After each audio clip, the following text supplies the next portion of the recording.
안녕하세요. 저는 지방에 혼자 사는 30대 딸아이 엄마입니다.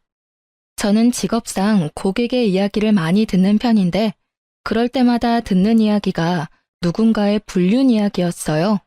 고객들도 와서 수다 떨 때는 가까운 사람에게 하지 못한 이야기를 하곤 하거든요. 그럴 때마다 나와는 다른 세상의 일이라며 남일 듣듯 했는데, 이번에 제가 그런 일을 당하고 보니 정말 모든 사람에게 일어날 법한 흔한 일이구나 싶었어요. 그리고 그 사람들이 그런 이야기를 누군가에게 하고 싶어 하는 마음이 이해되더라고요. 그래서 저도 이번에 제 답답함을 풀기 위해서 사연글을 통해서나마 제 이혼에 대한 이야기를 조금 꺼내보려 해요. 저에게는 남편이 있었어요. 크게 잘생기지도 않고 엄청 능력이 있지도 않은 평범한 남자였는데 활발하고 가벼운 성격이 장점인 사람이었죠. 제가 생각이 많고 좀 진중한 성격이었다 보니 남편의 그런 성격이 기분 전환에 도움이 많이 됐었거든요. 제가 끙끙거리며 고민으로 앓고 있을 때도 남편은 가볍게 저의 고민을 해소해주곤 했으니까요. 그런 면에서 저는 남편을 무척이나 고마운 사람이라고 생각했어요. 성격이 다르면 고생한다고들 하지만 저희는 오히려 그런 면이 서로의 모난 부분을 맞춰줬다고 생각해요.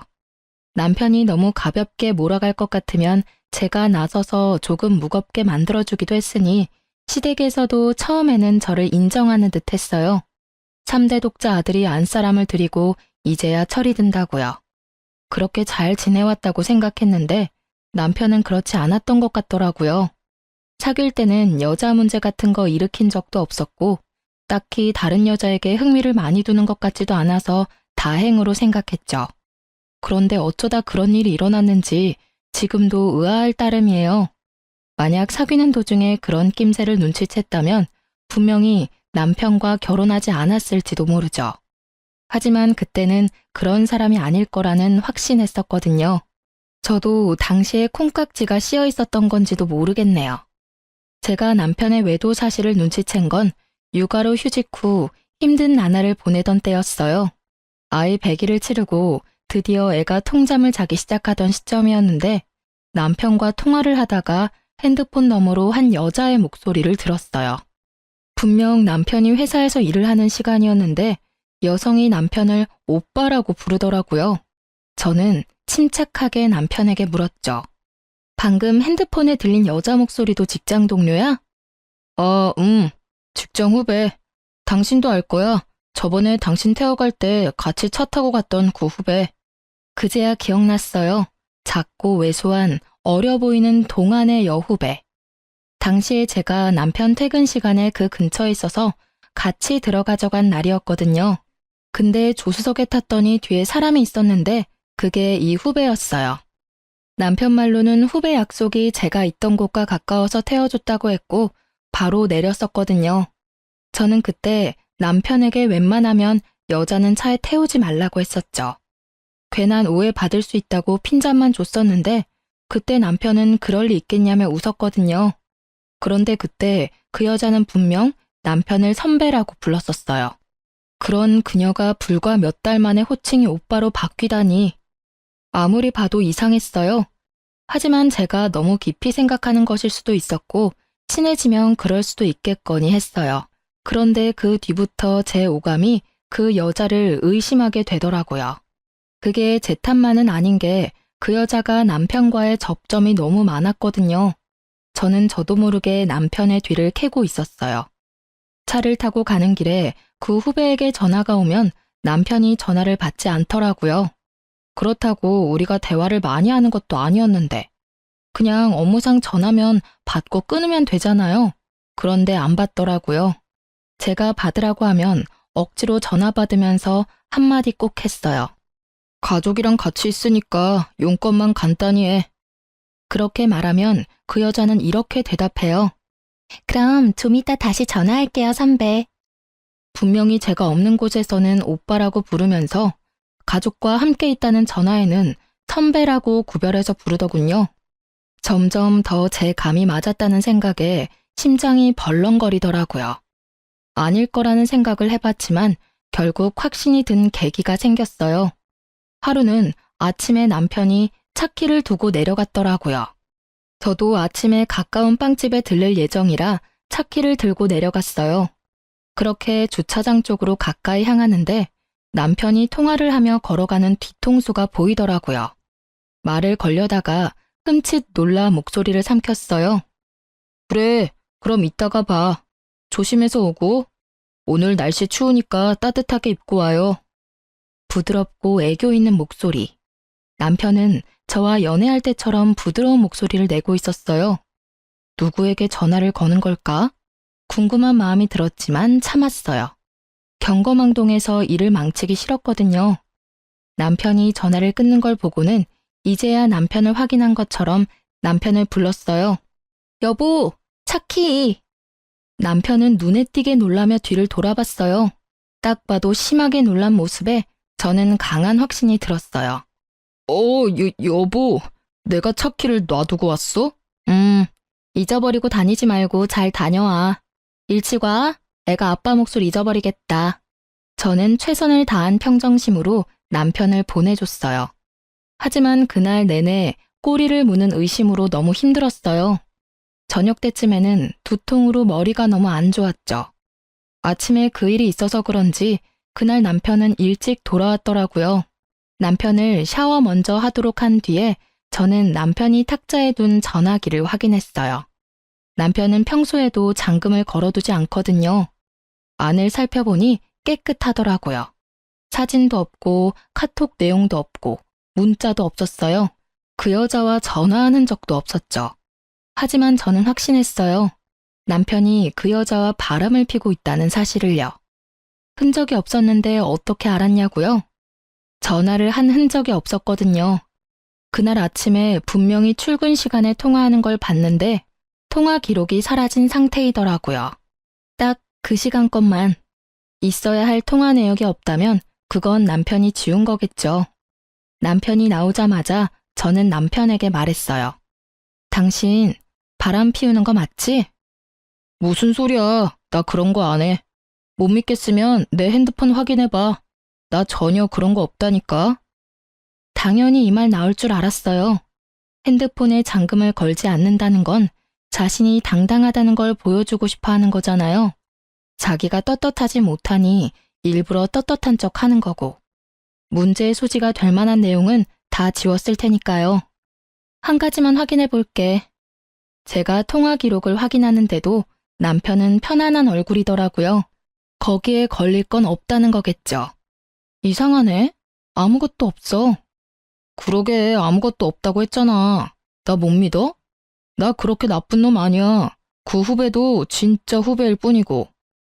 그러니까 내 말은 당신이 아침에 통화한 그 내역이 없다고. 제 말에 허를 찔린 듯 남편이 입을 못 열더라고요. 당신이 그렇게 부드러운 목소리로 통화하는 걸 봤는데 통화 목록에는 아무것도 없어. 그 통화 기록은 어디로 갔을까? 당연히 지웠겠지? 여기까지 말하자 남편이 바로 무릎을 꿇더라고요. 여보, 그거는 내가 잘못했어. 무슨 정신으로 그런 짓을 했는지는 모르겠지만 정말로 내가 잘못한 일이야. 미안해, 여보. 나는 오늘 이걸 확인하기 전까지 계속 의심했어. 그리고 계속 고민했지. 아니기를 바라면서. 당신 도대체 생각이 있는 사람이야? 아침 저녁으로 당신 애 보면서 다른 여자 만날 생각이 드니? 언제부터 그 여자랑 이런 사이 된 거야? 얼마 안 됐어. 정말이야. 믿어줘. 너 같으면 믿을 수 있겠어? 내가 왜 당신을 믿어야 하는데? 나한테 용서를 구하고 싶으면 지금 당장 그 여자랑 헤어지고 그 회사에서도 나와. 여보, 그 여자랑은 당신 보는 앞에서 당장 헤어질 수 있어.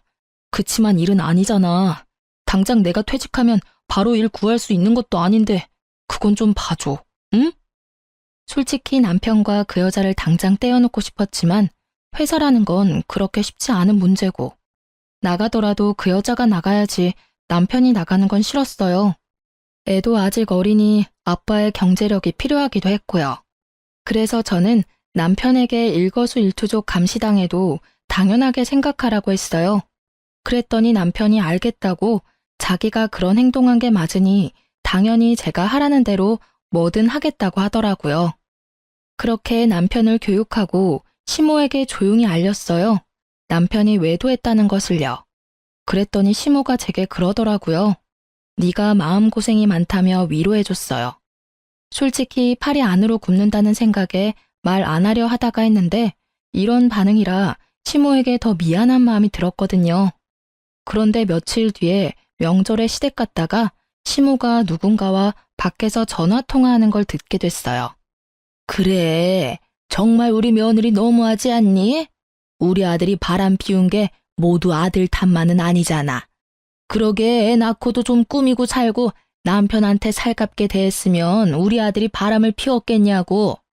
정말 내가 며느리한테 그 이야기 듣는데 화가 나 죽는 줄 알았어. 그렇다고 바람난 게 자랑은 아니니 위로하긴 했지만 나중에 생각하니까 더 화나는 거 있지? 누구랑 통화하는지는 알고 싶지도 않았어요. 그냥 겉으로는 저를 위로하는 척하면서 속으로는 저를 향해 칼을 갈고 있던 시모만 눈에 보였죠. 역시 팔이 안으로 굽는 게 맞다는 생각을 하며 이번에 모른 척 해야 했어요. 남편과 그 일을 정리했으니까. 그것 가지고 또 일을 벌일 수는 없잖아요. 그렇지만 이미 그때 제 마음속에는 이혼에 대한 마음이 싹 트여버리고 말았죠. 남편의 외도를 알고도 이혼하지 않는 사람은 생각보다 많아요. 그리고 상간녀를 알고도 넘어가는 사람도 많죠. 처음에 그런 이야기를 들었을 때 어떻게 같이 살 수 있겠나 싶은 마음이었는데 제가 당해보니 그 마음이 100번 이해가 되더라고요. 남편의 외도가 주는 스트레스는 어마어마한데 그것을 참아야 할 이유 또한 존재하는 거죠. 아이가 아빠 없이 살 미래가 걱정되고 혼자 경제활동하며 육아하는 것도 걱정되고 이혼이라는 낙인이 찍히면 하자 있는 인간처럼 보일까봐 걱정되고 부모님이 아시면 얼마나 실망하실지 걱정되는 마음, 그리고 마지막은 내가 이혼해주면 자기들끼리 잘 살겠지 하는 그런 짜증도 있었고요. 저도 그런 생각에서 벗어날 수 없는 인간인지라 남편을 용서해주기로 하고서도 너무 힘든 날을 보냈어요. 그렇게 상처가 어떻게든 수습되어 갈 무렵에 저는 마지막 쐐기가 될 사건을 맞닥뜨리게 됐어요. 그날은 직장으로 복귀하기 전날이었어요. 제게 남은 하루의 휴직일. 일주일 전부터 아이를 어린이집에 보내는 연습을 하다가 처음으로 제 근무 시간에 맞춰 아이를 맡긴 날이었죠. 이제 막 14개월이 된 아이를 맡기는 게 마음은 아팠지만 복귀하려면 어쩔 수 없는 결정이었고 생각보다 또래 애들이 많은 곳이라 안심하며 내일 직장에 갈 준비를 하는 중이었어요.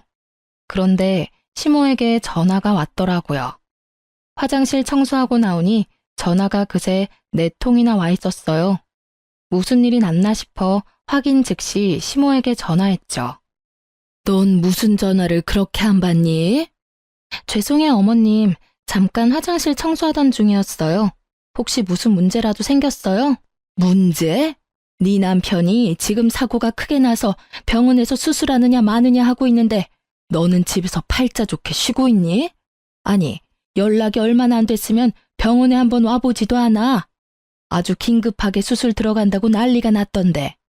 저는 깜짝 놀라 들고 있던 핸드폰을 떨어뜨릴 뻔했어요. 그게 무슨 말씀이세요? 사고라뇨. 그 사람이 사고를 당했다고요? 남편이 어쩌다 사고가 났는지 물어볼 겨를도 없이 시모가 병원 이름을 대더니 그곳으로 오라고 하더라고요. 그리 멀지 않은 병원이었고 너무 경황이 없어 바로 가방만 챙겨서 병원으로 향했어요. 가는 동안 남편이 많이 다쳤나 싶은 생각에 겁을 내다가 문득 그런 생각이 들었어요. 그날은 평일 대낮이었고 점심시간도 아닌 오후 시간이었어요.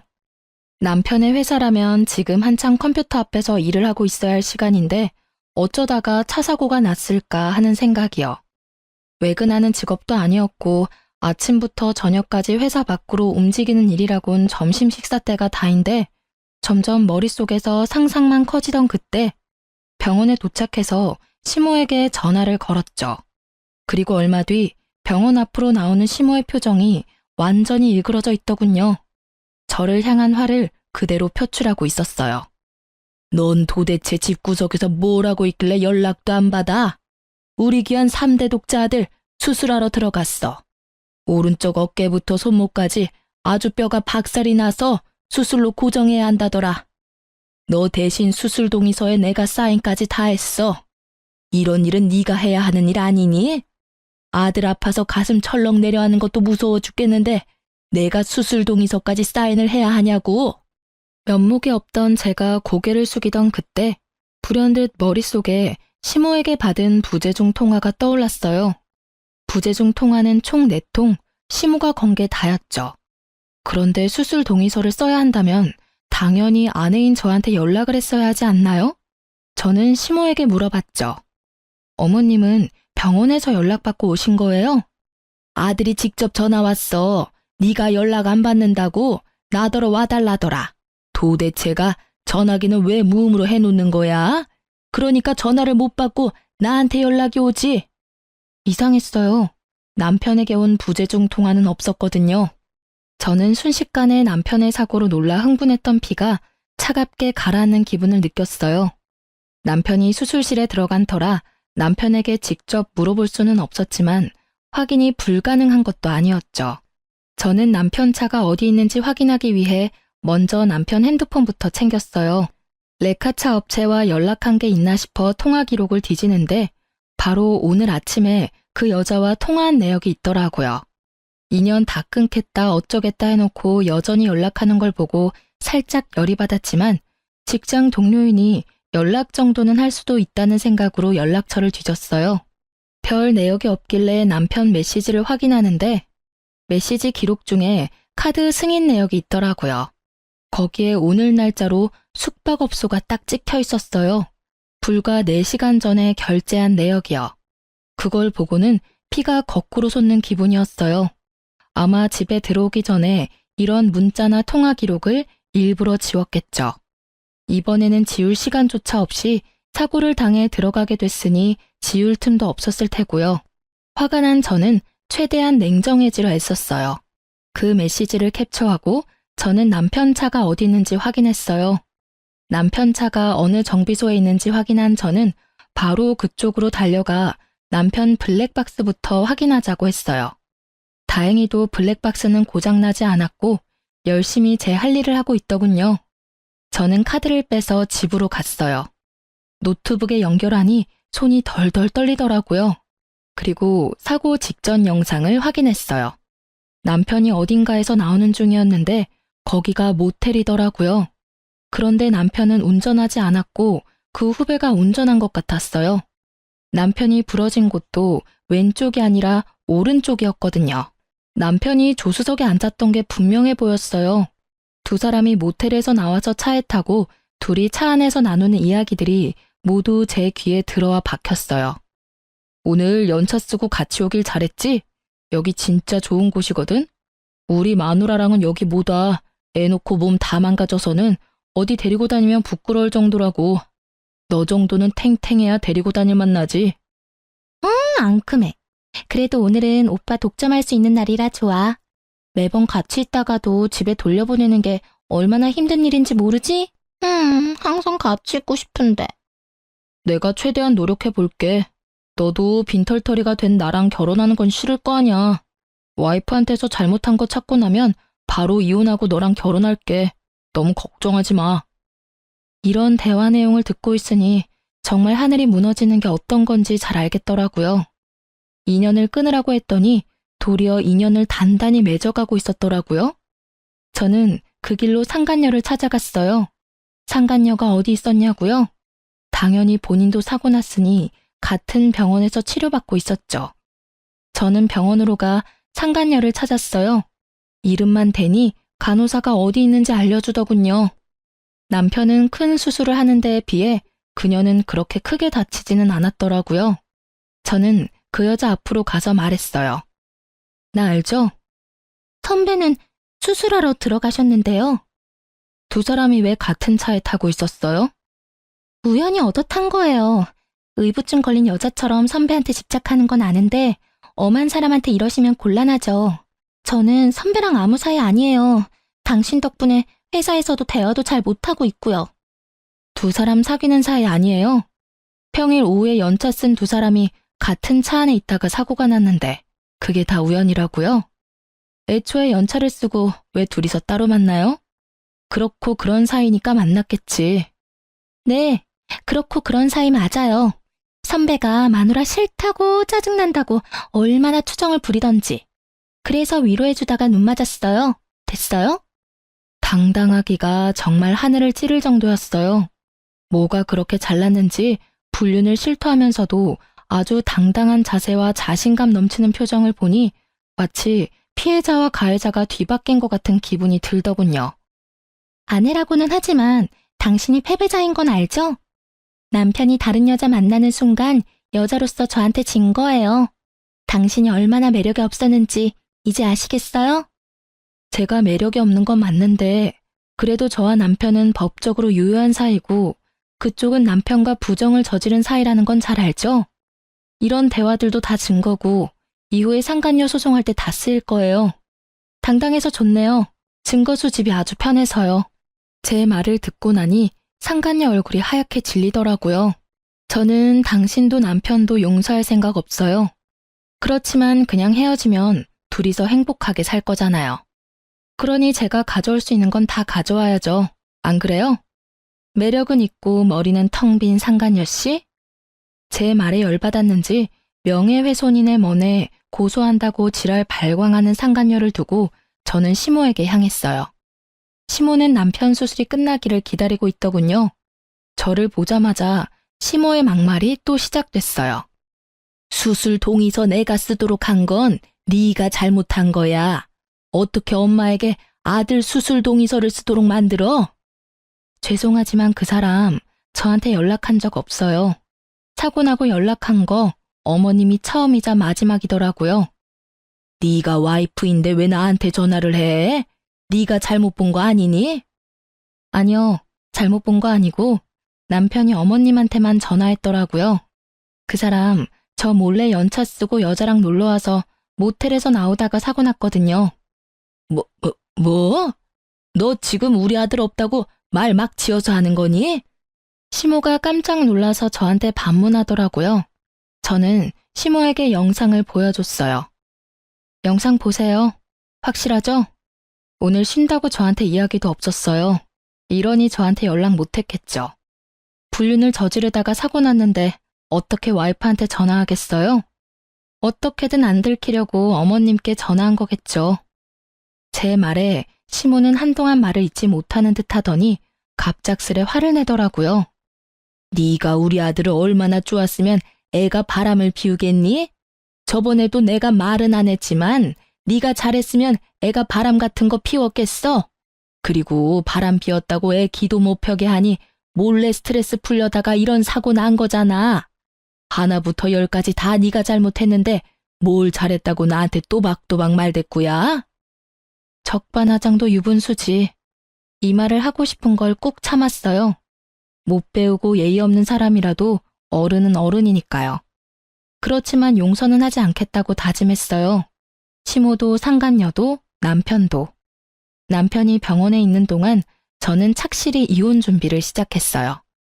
증거는 차고 넘쳤죠. 그럼에도 더 모으고 모았어요. 필요한 것뿐만이 아닌 부수적인 것들도 모두 긁어 모았어요. 당당한 상간녀를 보니 어떤 변명을 할지 상상도 가지 않았거든요.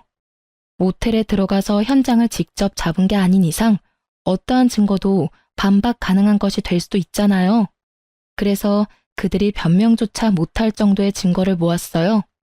그리고 남편이 치료받는 동안 제 짐을 모두 싸고 아이와 함께 친정으로 건너왔죠.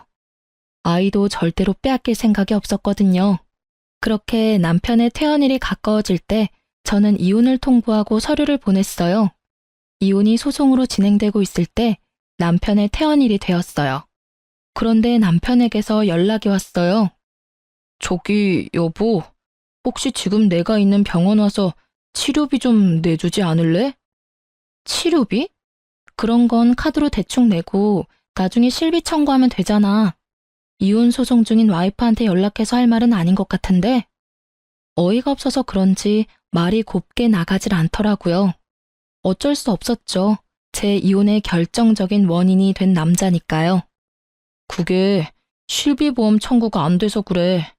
당신이 아니면 도와달라고 할 데가 없어서 그래. 우리가 이혼 소송 중이긴 하지만 아직 부부잖아. 당연히 내가 곤란할 때 당신이 도와줘야지. 실비 청구가 왜 안 돼? 당신이 들어놓은 실비면 충분할 텐데. 사실은 실비 보험 얼마 전에 해약했어. 뭐? 실비 보험을 해약했다고? 뭐 때문에? 해약하면 해약금 나오는데 그게 좀 필요해서. 그걸 어디에 썼는데? 그 이야기에 남편이 입을 꾹 닫더라고요. 말을 안 해주더라고요. 그런데 아시죠?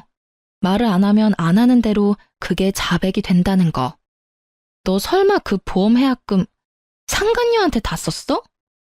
그 여자한테 썼다고 하면 좀 그렇고 얼마 전 주말에 제주도 놀러 갔을 때 썼어. 아니, 그 정도면 보험 해약 안 하고 네 돈으로 써도 되잖아. 그건 그렇지. 근데 그러면 당신한테 들키잖아. 카드 결제 내역이나 통장 내역은 그대로 남는데 돈이 비면 이상하게 생각할 거 아니야. 그래서 보험 해약하고 나중에 따로 들려고 생각했었지. 그러다가 여태껏 못 들었고. 웃음밖에 안 나오더라고요. 들키기 싫어서 보험까지 해약하고 해약금으로 여자랑 놀러 가다니. 이런 기발한 발상은 어떻게 할 수 있는지 궁금하기까지 했죠. 저는 남편에게 말했어요. 아주 잘하는 짓이다. 잘했어. 이혼 소송 중인 와이프한테 바람 피워서 미안하다 사과는 못할 망정 전화해서 치료비나 대달라고 찌질하게 굴어? 보험 해약한 건 당신이니까 당신이 알아서 병원비 마련해. 아니면 그 돈 다 쓴 상간녀한테 도와달라고 하든지. 당신도 참 뻔뻔하네. 나랑 이혼 절차 밟고 있으면서도 나한테 돈을 받고 싶어? 내가 돈을 줄 거라고 생각했다는 게 참 웃기지도 않고. 나 당신한테 이제 어떤 것도 뺏기고 싶지 않은 사람이야. 그게 10원짜리 한 장이라도. 너하고 그 상간녀한테는 절대 뺏기기 싫거든? 병원비 대주는 걸 왜 뺏긴다고 하는 건데? 솔직히 바람 피운 게 아무리 잘못이라고 해도 내가 이렇게 아파서 죽을 것 같은데 와이프가 돼서 병문안 한 번을 안 오고 병원비도 내달라는 게 아니라 빌려달라는 거라고. 빌려주든 어쩌든 난 안 줄 거야. 너 내가 정리하라고 한 여자랑 바람 피우다가 그렇게 된 거지? 그게 내 탓이야? 네 탓이지. 그 여자랑 만나지 않았으면 네가 그런 장소에서 사고를 당했을까? 전혀 아니지. 그 시간이었으면 일을 하고 있었겠지. 그리고 병문안? 내가 가면 좋겠어? 좋은 소리 안 나올 거 뻔한데. 네가 원하면 가서 욕이나 시원하게 한 판 해주고 올까? 어? 대답해봐. 진짜 사람 많은 데서 환자복 입고 욕 미어 터지게 받아먹게 해줘? 버럭거리는 제 목소리에 남편도 깜짝 놀랐는지 아니면 그제야 제정신을 차린 건지 버벅거리다 전화를 끊더라고요. 뻔뻔하기도 하지. 자기가 어떻게 사고가 났는데 저한테 돈을 빌려달래요? 제가 빌려주면 그걸 갚기는 하겠어요? 절대 그러지 않겠죠. 갚고 싶어도 상간녀가 옆에서 갚지 말라고 난리치겠죠. 안 봐도 눈에 훤하더라고요. 그렇게 속 터지는 대화를 하고 전화를 끊었는데 바로 직후에 시모가 연락이 왔더라고요. 이번에는 또 무슨 말도 안 되는 이야기로 제 속을 뒤집어지게 만들까 싶었는데 남편과 똑같은 이야기를 하더라고요. 며느라가 네가 얼마나 화가 났을지 잘 안다. 아들이 잘한 거 하나도 없는 것도 잘 알아. 그때 내가 너한테 화낸 거는 마음이 복잡해서 그랬어. 솔직히 발은 안으로 굽는다고 부모니까 어쩔 수 없었지. 아들이 반성할 시간을 좀 주면 어떻겠니? 지금 당장 이혼하는 건 너무하지 않니? 아픈 아들 조리해야 할 시기에 소송은 너무 힘들어. 그리고 병원비도 지금 제대로 다 못 내고 있는 지경이라 와이프인 네가 좀 부담을 해줬으면 싶구나. 아들 녀석 보험이 또 없다 하니. 어머님, 무슨 말씀하시는지 잘 알겠어요. 그런데 저도 참을 만큼 참았다고 생각하진 않으세요? 만약 어머님 딸이 저 같은 상황이었어도 그렇게 말씀하시겠어요? 바람난 남편 기껏 용서해줬더니 결국은 반성도 없이 바람난 여자 또 만나서 이번에는 사고까지 쳤는데 제가 왜 병원비까지 부담해야 하죠? 남편이 평소에 잘했다면 저도 남편에게 기회를 줄 수도 있었겠죠. 그런데 이미 제가 준 기회를 날려먹었잖아요. 그리고 저한테 들킬까봐 보험 해지하고 해지 환급금으로 여행이나 다니며 돈 펑펑 쓴 남편에게 뭘 도와줘요? 제가 돈이 썩어나가도 남편에게 줄 돈은 단 한 푼도 없어요. 이야기하고 나니 속이 어쩜 그렇게 후련하던지. 시모는 거의 악에 바친 듯 소리를 질러대는 제게 기가 막힌 것 같더군요. 하지만 이 상황에 아쉬운 건 시댁이거든요. 솔직히 시댁도 경제적으로 넉넉한 편이 아니었으니까 남편의 수술비와 치료비를 모두 감당하기에는 버거울 수밖에 없었어요. 그리고 남편이 해약한 보험은 한 개가 아니었거든요. 남편 이름으로 된 보험 총 4개를 다 해약했더라고요. 그중에는 교통사고 특약 들어있던 것도 있었는데 그것도 몽땅 못 받게 되는 거였거든요. 그 와중에 병원비가 몇 배 깨졌으니 지금 생각해도 참 한심한 짓이네요. 여자는 만나고 싶고 나한테 들키기는 싫고 결국은 보험 해지했다가 병원비 고스란히 다 내게 생겼으니 하늘이 천벌을 내린 게 아니면 뭐겠어요? 그래, 네가 화난 거는 나도 잘 안다. 하지만 너희는 소송 중이지만 부부야. 부부는 서로 도와줘야 하고 나는 네가 그렇게 나쁜 애는 아니라고 믿는단다. 아들 한 번만 도와주거라. 아들도 반성하고 있고 2번 다시 그 여자 안 만난대.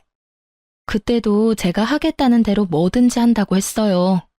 어머님은 그 여자가 새로 사귄 여자라고 생각하시는 것 같은데 그 여자 저번에 저한테 들킨 그 여자예요. 2번 다시 안 만난대요. 기지도 않네요. 그 여자랑 그 뒤로 꾸준히 만나놓고는 거짓말을 어찌나 잘하는지.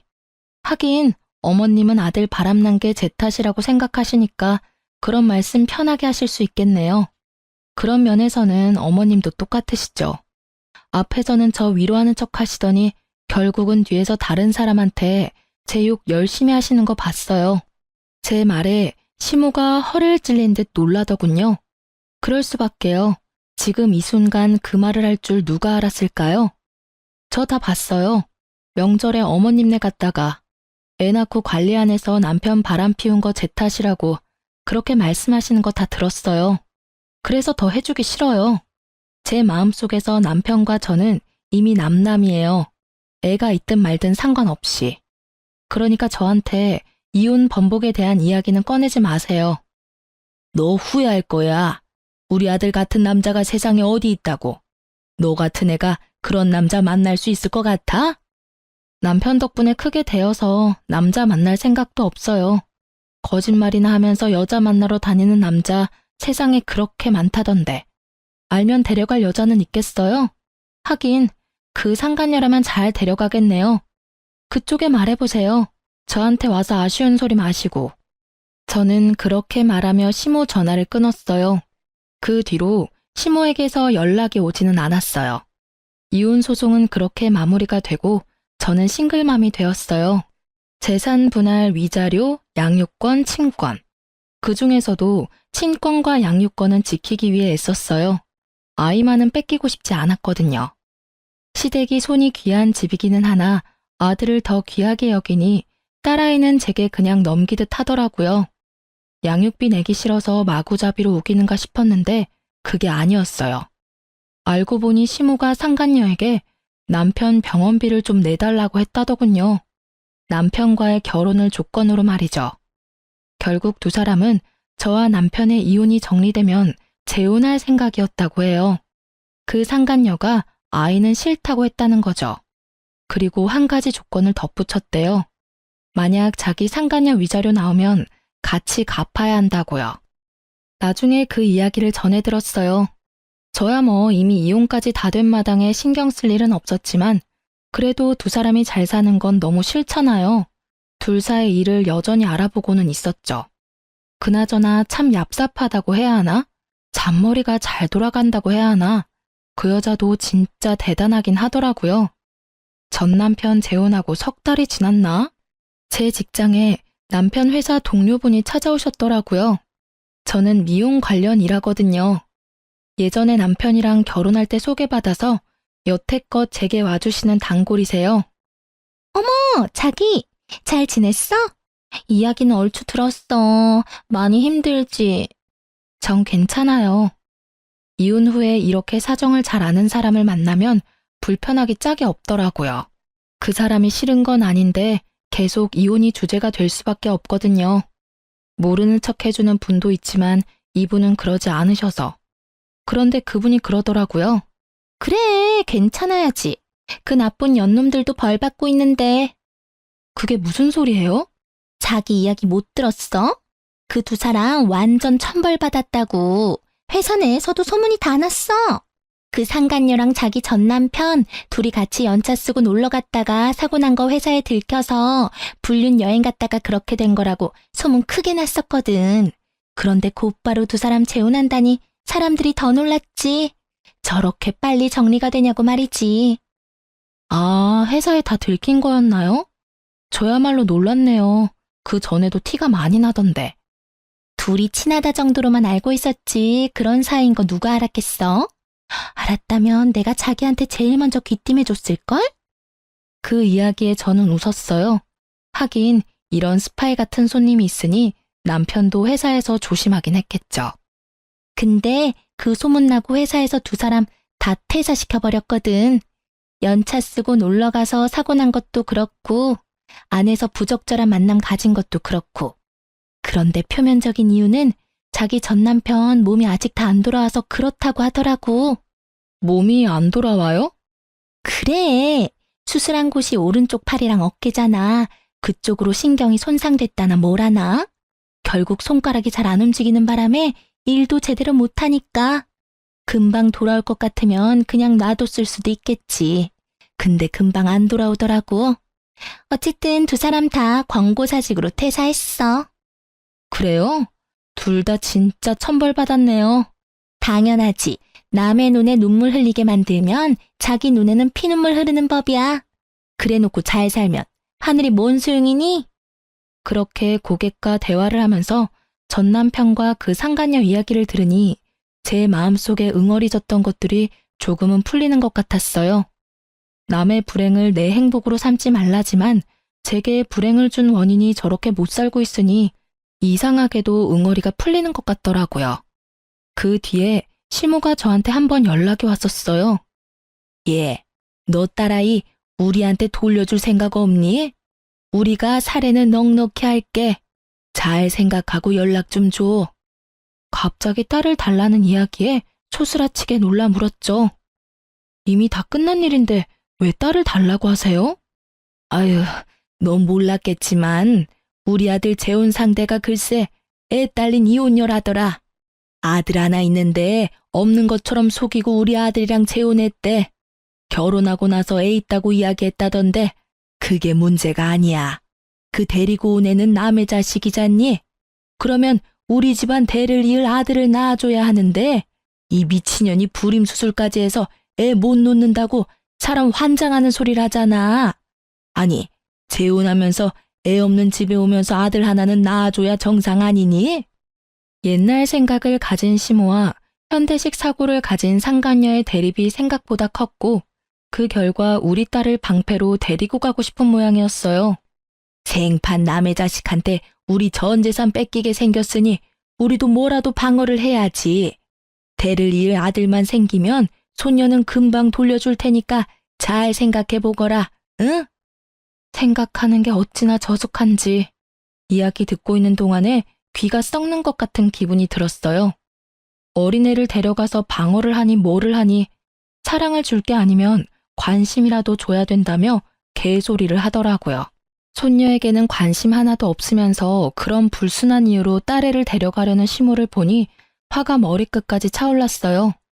어머님, 제 딸이 무슨 힘이 있어서 그 어른들 사이에 끼어서 이리 치이고 저리 치이고 해야 해요? 귀한 딸이에요. 그래서 제가 직접 기르겠다고 데려온 거고요. 상간녀 데리고 오시면서 남편 병원비 급하게 처리하셨으면 된 일 아닌가요? 이혼 후의 일은 그 집안에서 알아서 하셔야죠. 그 여자애가 애가 딸린 걸 내가 알았으면 이혼하라고 등 떠밀었겠니? 아들놈도 나중에 한 것 같았어. 게다가 요새는 또 얼마나 떽떽거리며 돈 달라고 요구하는지 아니? 아이고, 내가 며느리를 잘못 들였어. 아들놈은 손가락이 안 돌아와서 취직도 못하고 있는데 재혼한 새 며느리는 아주 시댁을 돈줄로 알고 안 해주려니 아들이 불쌍하고 해주려니 며느리가 밉고 시모가 괴로워하는 걸 보니 생각보다 상황은 심각해 보였어요. 그렇다고 제가 애를 줄 일은 절대 없었어요. 심각하고 불쌍하든 저랑은 이제 관계없는 사람들이에요. 열심히 자기 손으로 자기들 인생 말아먹고 있는 중인데 제가 왜 관여를 하겠어요? 그저 저와 제 딸이 거기에 휘말리지 않도록 하는 것만 중요할 뿐인 거죠. 시모는 결국 제게서 딸을 얻을 수 없다는 걸 알고는 전화를 끊고 연락 한 번 안 하더라고요. 그런데 한 달쯤 지났을까요? 제 고객이 연락이 와서 알려주더라고요. 전 남편과 살고 있던 그 상간녀가 도망갔다고요. 저는 상간녀 위자료 소송을 해서 그 여자에게서 돈을 받고 있었는데 불과 며칠 전에 그 위자료가 다 지급됐었거든요. 그래서 생각보다 빨리 들어왔다고 생각했는데 알고 보니 전 남편 퇴직금을 몽땅 제 위자료로 지급하고 남편 버리고 집을 나가버렸다고 하더군요. 오른손을 제대로 못 쓰는 남편의 수발들야 육아하랴 일하랴 나름 엄청 힘들었나 보더라고요.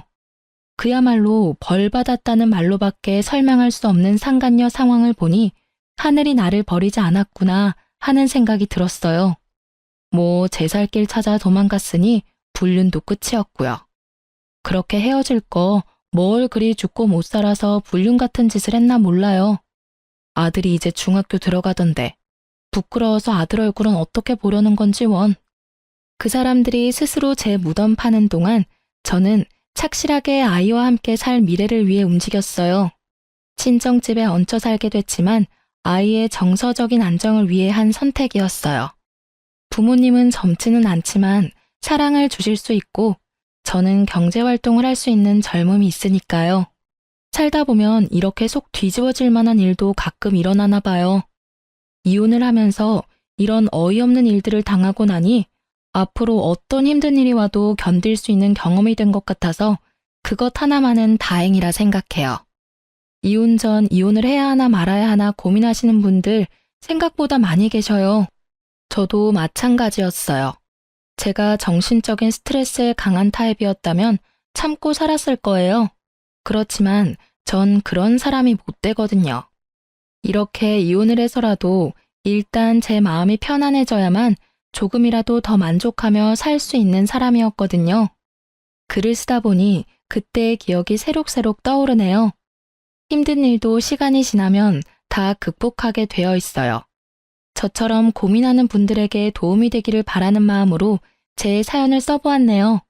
모두 속 시원한 하루 보내시길 바랍니다.